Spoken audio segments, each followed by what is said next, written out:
TVK உடைய எதிரிகள்லாம் இனி கோ கோ கோ தான். எதிரிகள்லாம் இனி கோதான். தலைவர் தளபதி திருச்சி கிழக்கு சட்டமன்ற தொகுதியில வேட்பு மனு தாக்கல் பண்ணிட்டு வெளியில வந்து மக்களை பார்த்து பேசின முதல் வார்த்தைகள். திருச்சி பகுதி மக்கள் உங்கள் அனைவருக்கும் என்னுடைய வணக்கம். எல்லாரும் எப்படி இருக்கிறீங்க?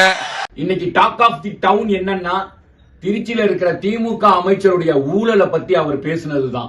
இங்க ஒரு மந்திரி இருக்கிறாரு, நகராட்சி துறையில வேலை வாங்கி தரதா சொல்லி கோடிக்கணக்கான பணத்தை லஞ்சமா வாங்கிக்கிட்டு தகுதியானவங்களுக்கு எல்லாம் வேலை வாய்ப்பு கிடைக்காத அளவுக்கு பண்ணிருக்கிறாரு. இதெல்லாம் எவ்வளவு பெரிய ஒரு ஏமாத்து வேலை.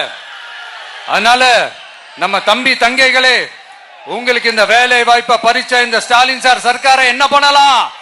தூக்கி வீசி எறிவோமா? டிவிகே உடைய எதிரிகள்லாம் இனி கோ கோ கோ தான். எதிரிகள்லாம் இனி கோதான். ஏன்னா தைரியமான தில்லான திராணியுள்ள திரு சி ஜோசப் விஜய் அவர்கள் திருச்சி கிழக்கு சட்டமன்ற தொகுதிக்கு வந்துட்டாரு. இதுக்கப்புறம் திருச்சி கிழக்கு சட்டமன்ற தொகுதினா அது திரு சி ஜோசப் விஜய் அவர்களுடைய பேரை மட்டும்தான் சொல்லுவாங்க.